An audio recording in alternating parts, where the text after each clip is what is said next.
할렐루야, 성경 통독 202일째입니다. 오늘은 에스겔서 5장에서 8장까지 살펴보도록 하겠습니다. 에스겔서 5장에서 8장까지는 에스겔 선지자가 본격적으로 예언 활동을 하면서 이스라엘 죄악을 지적하고 하나님의 심판의 그런 메시지를 전하는 그런 내용이 기록되어져 있습니다. 에스겔서 5장에 보면 하나님께서 에스겔 선지자에게 특별한 명령을 하십니다.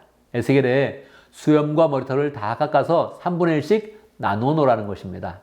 그러고 나서 3분의 1은 성읍의 가운데 들어가서 불태워버리고 3분의 1은 성읍을 돌면서 칼로 막 그 수염들을 치고 그리고 3분의 1은 사방에 흩어버리라는 것입니다.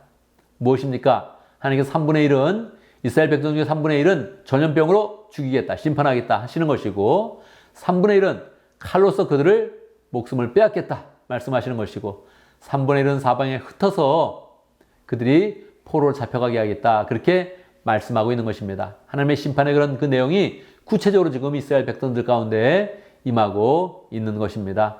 왜 그렇습니까? 그들의 죄악이 심하기 때문이죠. 6장에 보면 그들의 그런 죄악이 나타나고 있습니다. 6장 3절에 보면 하나님께서 에스겔에게 산들을 향해서 하나님의 말씀을 선포해라 그렇게 이야기합니다. 그래서 진짜로 에스겔이 이스라엘 산들아 하나님의 말씀을 들을지어다 그렇게 하면서 하나님의 말씀을 선포하고 있습니다. 왜 그럴까요? 산들에 산당을 지어놓고 우상을 많이 만들어놨기 때문에 그러합니다. 하나님께서 말씀하십니다. 이 우상들에 대해서 심판의 메시지를 선포하면서 이 우상들 앞에 시체들이 그대로 놓여지게 될 것이다 그렇게 선포합니다. 또 우상들 그 주변에 이스라엘 백성들의 그런 해골바가지들이 그대로 질비하게 늘어설 것이다 그렇게 말씀하고 있습니다. 여러분 정말로 우리가 우상을 숭배하면 우리의 그런 인생은 정말로 비참하게 될 것이며 하나님의 그런 심판을 받게 되는 것입니다. 우리는 반드시 하나님을 잘 섬기는 그런 삶을 살아야 되는 것이죠. 그런데 7장에도 보면 계속 이스라엘의 그런 죄악이 나타나고 있습니다. 하나님은 역겹다 그런 표현을 여러 번 쓰고 있습니다.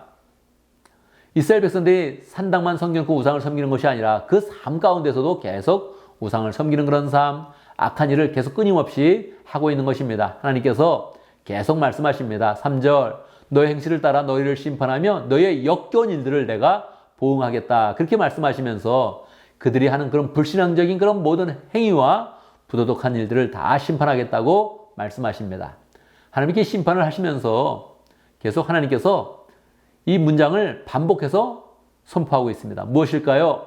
4절 그때야 비로소 내가 주인 줄 너희가 알게 될 것이다. 계속 이스라엘의 죄악에 대해서 이야기하고 하나님은 그때 너희가 바로 내가 너희의 주인됨을 너희들이 알게 될 것이다. 그렇게 말씀하는 것입니다. 그러니 하나님께서는 심판을 그냥 하는 것이 아니라 그들의 죄악에 대해서 심판하고 죄를 씻어내는 일을 계속하고 있는 것입니다. 죄를 씻어내어서 하나님이 이스라엘의 하나님 되심을 분명히 나타내고자 하는 것입니다. 8장에 보면 에스겔 가운데 하나님의 그런 성령이 강하게 임합니다. 그러고서 에스겔을 바라보니 거기에 인자의 그런 그 모습이 나타납니다. 한 형상이 나타나는데 거기에 허리 밑으로는 불처럼 보이고 허리 위로는 환하게 빛나는 금붙이 같은 것이 광채를 내면서 나타나고 있는 것입니다. 누구일까요? 항상 예수 그리스도입니다. 하나님께서 심판의 메시지를 줄 때마다 다시 예수님의 모습을 보여주면서 내가 너희를 메시아를 보내서 반드시 구원한다 하는 그런 그 내용들을 보여주고 있는 것이지요. 그런데 안타깝게도 이스라엘 가운데서는 계속 죄악의 그런 모습이 있는 것입니다. 하나님은 에스겔을 그렇게 환상 가운데 들어서 아예 예루살렘으로 인도합니다. 예루살렘에 가보는 것입니다. 가봤더니 어떤 일이 있을까요? 거기 예루살렘 성전에 가보니 거기에 안뜰에 가보니 우상을 섬기는 그런 사람들이 가득 자리 잡고 있고요. 거기에 또 문을 열어보니 거기에는 또 장로들이 70명이 모여가지고 우상이 그려져 있는 그런 벽 가운데서 우상을 또 섬기고 있고요.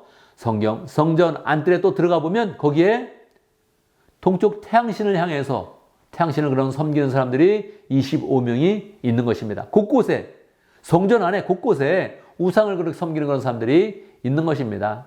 하나님은 환상을 통해서 에스겔에게 이스라엘의 그런 그 모든 우상 섬기는 그런 모습을 정확히 보여주면서 그들이 심판받을 수 없다 이렇게 말씀하시면서 심판의 그런 그 메시지를 선포하고 있는 것입니다. 이렇게 구체적으로 그들의 죄악에 대해서 말씀하시고 심판을 말씀하시고 그 가운데 하나님께서 이제 에스겔서의 후반부에 보면 결국 하나님께서 메시아를 보내시고 새 언약을 주어서 너희를 구원하겠다. 이런 그 말씀을 주시고 있는 것입니다.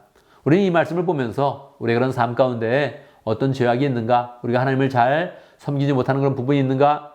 우상을 섬기는 그런 부분이 있는가? 살펴보면서 우리의 그런 삶을 돌아봐야겠습니다. 우리가 뭐 금부치 우상을 섬기지 않는데 요즘 현대의 그런 시간 가운데서는 다 자기가 우상이 되어지고 또 돈이 우상이 되어져서 살고 있습니다. 그러니 우리의 삶을 돌아보면서 늘 우리가 더 하나님을 전심으로 섬기겠습니다. 결단하는 마음을 잘 가져야겠습니다. 감사합니다.